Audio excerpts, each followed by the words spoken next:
સુરતમાં duplicate marksheet ઝડપી પાડવા સુરત ડીસીપી પિનાકીન પરમારની પ્રેસ બ્રીફ નિલેશ સાવલિયા પાસેથી 137 બનાવટી માર્કશીટો મળી આવી। ફરીદાબાદના ઈસમ મનોજકુમાર નામના શખ્સ દ્વારા માર્કશીટ બનાવી કુરિયર દ્વારા નિલેશને મોકલવામાં આવતી હતી। વર્ષ 2011થી આ રેકેટ ચાલતું હતું। ભારતભરમાં અલગ અલગ એજન્ટ સામેલ આ એક આંતરરાષ્ટ્રીય કૌભાંડ પોલીસ દ્વારા ઊંડાણપૂર્વકની તપાસ કરવામાં આવશે।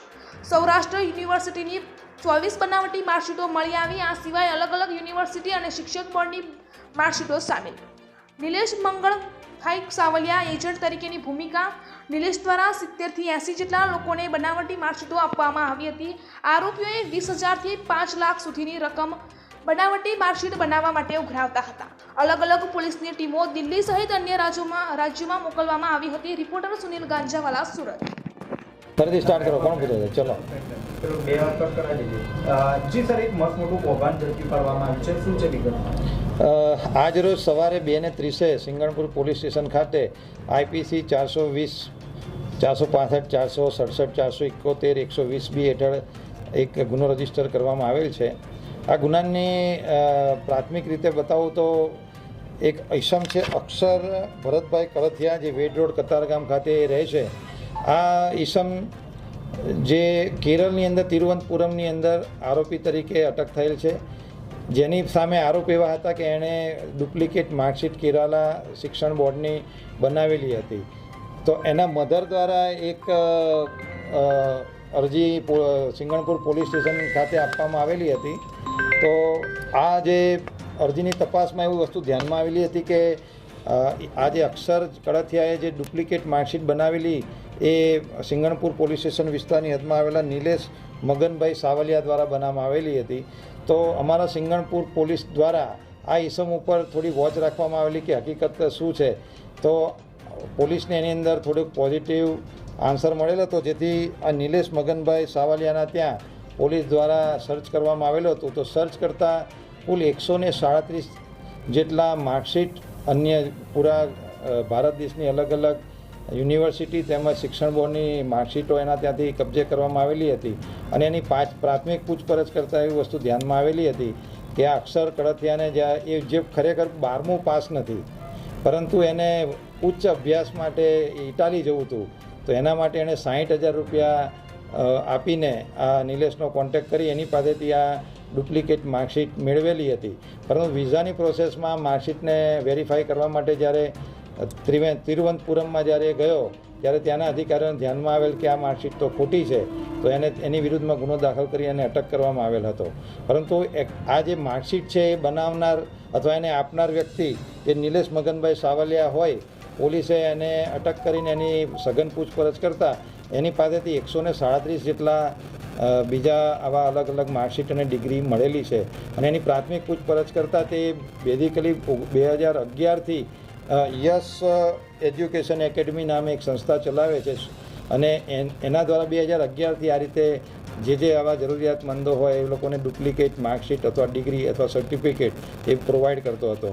એને પૂછવામાં આવતા કે આ ડિગ્રી સર્ટિફિકેટ જાતે પ્રિન્ટ કરતો હતો, તેના જણાવ્યા મુજબ ફરીદાબાદ ઉત્તર પ્રદેશનો એક ઈસમ છે મનોજકુમાર, એની સાથે 2011થી કોન્ટેક્ટમાં હતો અને એ અહીંયા આ રીતે જે પણ જરૂરિયાતમંદ આવે એની પાસેથી પૈસા મેળવી અને એની વિગત એ મનોજકુમારને પ્રોવાઈડ કરતો હતો। અને મનોજકુમાર દ્વારા આવા ભારતની અલગ અલગ યુનિવર્સિટી અને શિક્ષણ બોર્ડની માર્કશીટો એ કુરિયર દ્વારા આને મોકલી આપતો હતો। અને આવી માર્કશીટ અને ડિગ્રીનો ઉપયોગ કરી અહીંયાના ભારતીયો એ સ્ટુડન્ટ વિઝા ઉપર ભારતની બહાર વિદેશ યાત્રા જતા હોય છે। તો આ એક બહુ મોટું કૌભાંડ ધ્યાનમાં આવેલું છે। અને અત્યારે અમારી પાસે માત્ર એક જ એજન્ટ જે આ નિલેશ મગનભાઈ સાવલિયા હાથમાં આવેલો છે અને એના અત્યારે હાથમાંથી અમને 137 સર્ટિફિકેટ મળેલા છે। તો 2011થી કદાચ એણે આનાથી ઘણા બધા માણસોને આ રીતે પ્રોવાઈડ કરે એવી શક્યતા છે। બીજું, આ તો સુરતની અંદરથી એક એજન્ટ પકડાયો છે, પણ મનોજકુમારના આવા ભારતની અંદર ઘણા રાજ્યોની અંદર આવા એજન્ટો હોવાની પૂરેપૂરી શક્યતા છે। તો જોવા જઈએ તો આ એક બહુ મોટું કૌભાંડ છે અને આની ખૂબ ઊંડાણપૂર્વક તપાસ કરવામાં આવશે। જે 137 સર્ટિફિકેટ ને માર્કશીટ મળી છે એમાં સૌરાષ્ટ્ર યુનિવર્સિટીના 24 સર્ટિફિકેટ અમને મળેલા હતા, જેની અમે ત્યાંના વાઇસ ચાન્સેલર મેડમ છે એમની સાથે ડાયરેક્ટ કોન્ટેક્ટ કરીને અમે ઈમેલથી એમની પાસે વિગત મંગાવતા એ કન્ફર્મ થયું કે આ 24/24 જે સર્ટિફિકેટ છે એ તમામ ફેક છે, એટલે જે સૌરાષ્ટ્ર યુનિવર્સિટી દ્વારા ઇસ્યુ કરવામાં આવેલા નથી. તો પ્રાથમિક દ્રષ્ટિએ ક્લિયર કટ દેખાય છે કે આવી ભારતની જુદી જુદી યુનિવર્સિટીઓ તેમજ શિક્ષણ બોર્ડની અંદરથી આવા ફેક ડોક્યુમેન્ટ મળવામાં આવે છે અને આ ડોક્યુમેન્ટના આધારે આ તો એક ઉપયોગ થયો છે કે જે સ્ટુડન્ટ વિઝા પર બહાર જાય છે, પરંતુ આવા ડોક્યુમેન્ટનો અલગ અલગ જગ્યાએ ઉપયોગ થવાની પૂરેપૂરી સંભાવના છે. એટલે આ વિષયને બહુ જ ગંભીરતાથી લઈને આની તપાસ કરવામાં આવશે. આમ જોવા જઈએ તો એક આંતરરાજ્ય ષડયંત્ર જેવું જ કહી શકાય, અને હું તો કહું છું આંતરરાષ્ટ્રીય પણ કહી શકાય, કારણ કે એવું પણ બને તપાસમાં કદાચ ફોરેનની કોઈ યુનિવર્સિટી જે આવા સ્ટુડન્ટને બોલાવતી હોય અને એમનો પણ જો મેલાફાડ ઇન્ટેન્શન હોય, એક રીતે આંતરરાષ્ટ્રીય કૌભાંડ પણ કદાચ કહી શકાય. તો પોલીસ આના તમામ પાસાઓનું ઊંડાણપૂર્વક તપાસ કરી રહી છે અને તમામના સ્ટેટમેન્ટ રેકોર્ડ કરવામાં આવશે અને એના એવિડન્સ ભેગા કરવામાં આવશે. અને અત્યારે હાલમાં નિલેશ મગનભાઈ સાવલિયા પોલીસ કસ્ટડીમાં લીધેલ છે.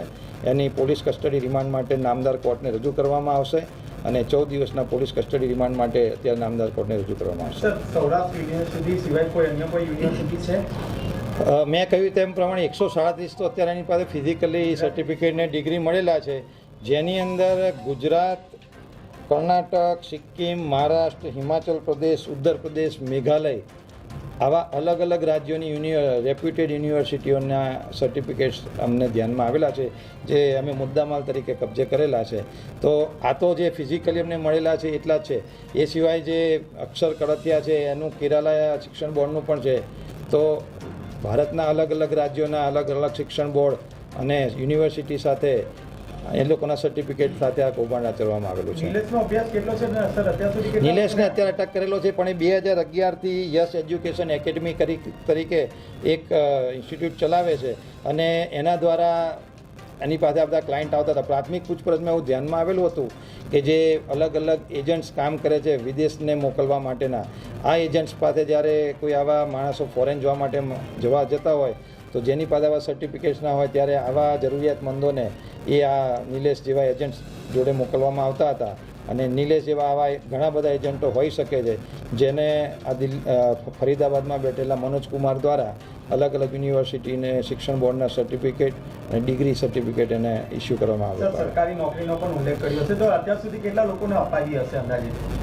અત્યારે પ્રાથમિક પૂછપરછમાં ખાલી નિલેશ દ્વારા 70થી 80 જણને ફોરેન મોકલવા માટે અથવા 70થી 80 જણને આવા ફેક ડોક્યુમેન્ટ આપવા માટે એને આપેલા છે. એના હાથની અંદરથી 137 ડોક્યુમેન્ટ તો બીજા પણ મળેલા છે, તો એનો પણ એ ડિલિવરી કરવાનો જ હશે. તો પોલીસ કસ્ટડી રિમાન્ડ દરમિયાન આ તમામ પાસાઓનો ઝીણવટપૂર્વક અભ્યાસ કરવામાં આવશે. સર, 2011થી કરે છે, તો અત્યાર સુધી કેટલા